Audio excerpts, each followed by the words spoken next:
Bonjour et bienvenue dans le Club Éco d'Objectif Aquitaine. Notre invité aujourd'hui est Gilles Capi. Bonjour. Bonjour. Vous êtes le directeur pour le Sud-Ouest de RDF, mais filiale d'EDF. Donc vous gérez les réseaux électriques, pour faire très simple finalement. Ouais. Est-ce que vous pouvez nous donner, pour démarrer cette interview, quelques chiffres?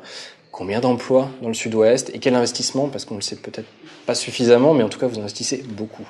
Oui, on investit beaucoup. Alors, juste en deux mots, la France est découpée en 8 interrégions. Ici, nous sommes dans le Sud-Ouest, et j'ai la chance et le plaisir de piloter les deux régions Aquitaine et Midi-Pyrénées pour l'activité donc de gestion, distribution d'électricité.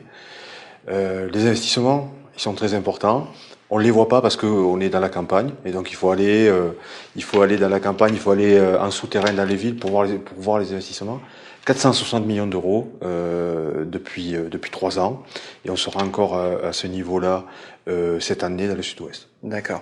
Alors en 2013, vous vous apprêtez à lancer quelque chose qui s'appelle l'Académie, l'Académie de la relation client. Ouais. Quel est l'objectif de cette nouvelle structure? Au moment de l'ouverture du marché en 2007, on a eu un éloignement objectif avec les clients. Pourquoi? Parce que les règles de fonctionnement du marché font que le distributeur que je représente confie finalement à tous les fournisseurs, EDF, GDF Suez, Poweo, les autres, quasiment l'exclusivité de la relation client. On s'est aperçu que ce modèle ne marchait pas.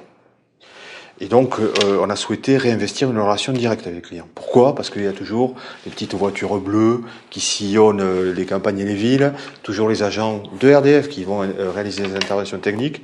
Et donc, il fallait bien qu'on prenne la mesure de l'orientation client qui était la nôtre. Donc, il y a 3 ans, on a lancé un projet où le moteur principal de transformation à l'interne, mais aussi à l'externe, c'est le client.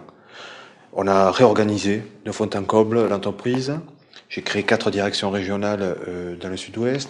On a créé des pôles spécialisés pour le raccordement des clients, des nouveaux métiers liés au marketing, etc. Donc on a franchi pas mal d'étapes. Le résultat, c'est que la satisfaction progresse très sensiblement, et ça valide notre action, ça nous fait plaisir, dans le Sud-Ouest. Maintenant, une étape supplémentaire, l'Académie de service. C'est quoi? C'est une entité à la maille du Sud-Ouest, qui se déplace d'ailleurs, puisqu'on a lancé l'opération à Pau, elle est en train de monter sur Bordeaux, et ensuite à Midi-Pyrénées, qui va consister à former 1000 agents parmi les 4200 que j'emploie dans le Sud-Ouest, à la posture client, c'est-à-dire à la capacité à définir une action, un chantier, non plus en fonction de considérations simplement techniques, mais en fonction de ce qu'exprime le client et la manière dont on comprend les attentes qu'il exprime. D'accord. J'ai vu que, sur un tout autre sujet pour le coup, vous apprêtiez à utiliser des drones pour la maintenance du système. Ouais. Pourquoi faire appel à des engins de ce type? Oui. Le réseau, une fois qu'on l'a construit, et donc les 460 millions d'euros servent à construire du réseau, il faut le maintenir. Il se passe toujours quelque chose. On a des usines à ciel ouvert. Les fils électriques sont des installations électriques à ciel ouvert. Donc il faut beaucoup de maintenance. On est dans les bois, on traverse des zones à aléas climatiques, donc il faut protéger ça. On a 2 manières pour protéger ça. On le protège à distance parce qu'on a des outils de télécommande, on a déjà de l'intelligence sur le réseau qui nous renseigne sur le comportement. Et il faut aussi aller le voir. Donc comment on allait le voir? On va le voir en louant des hélicoptères, des vrais pour le coup, pour faire des visites de ligne, prendre des photos, analyser ces photos et déclencher les plans d'opération. D'accord. On a été très attentif, et notamment dans le Sud-Ouest, à quelques startups qui sont lancées dans la mise au point de drones, donc des petits engins qui nous ont intéressés. On est allé les voir et on leur a dit, mais nous, il faut qu'on surveille des kilomètres de ligne. Est-ce que vous avez la réponse technologique pour faire ça? Donc on a fait des tests. On travaille actuellement avec une société qui s'appelle Fly & Sense en Aquitaine, qui est en Aquitaine, et avec qui on est en train de mettre au point des protocoles de visite de ligne. Alors il y en a 2 types, pour faire très très vite. On a une tempête, les réseaux sont endommagés, on a besoin d'avoir une information extrêmement rapide, non pas sur la précision des aléas qui sont produits, enfin des conséquences des aléas, mais sur une vision globale. Là, le drone est tout à fait adapté. Si on sait faire passer un drone à toute vitesse sur le réseau qui restitue une image qu'on sait exploiter, c'est parfait. D'accord. Donc ça, c'est des drones plutôt qui volent de manière horizontale et vite. Et puis ensuite, on a besoin d'ausculter les ouvrages. de s'y attarder, de tourner, de repérer les défauts, etc. Et là, on a besoin de drones plutôt ascensionnels qui savent faire du stationnaire et nous permettent de traiter l'information. D'accord.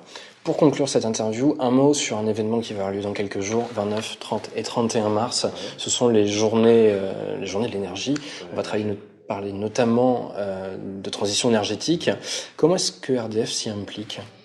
Alors on s'y implique beaucoup puisqu'on a décidé partout en France, mais notamment dans le sud-ouest, de faire des portes ouvertes durant les 3 journées que vous venez de rappeler, dans au moins un site par département. Donc il y a 14 départements dans le sud-ouest, donc nos collaborateurs, nos agents vont rester pendant cette période-là, accueillir tous les publics, le grand public, mais aussi le monde académique, les écoles, mais aussi des industriels. Pour faire quoi ? Démystifier un petit peu ce que sont les métiers de l'électricité, parce qu'après tout, c'est extrêmement simple et extrêmement compliqué, l'électricité. Extrêmement simple parce qu'il suffit d'appuyer sur un bouton pour que on se soit tous habitués à voir immédiatement de la lumière. Extrêmement compliqué parce que on est aux portes de changements très importants. Vous avez parlé de la transition énergétique. Il faut parler de la manière dont on va accueillir les énergies renouvelables, dont on va assurer la sécurité du réseau avec les aléas que ça produit par l'intermittence de ces énergies. Bref, on va parler de ça au grand public et à toutes les personnes qui vont venir nous voir, et aussi présenter nos grandes innovations, comme par exemple le compteur Linky. D'accord. Gilles Capi, merci. Merci. Merci de nous avoir suivis dans le Club Éco.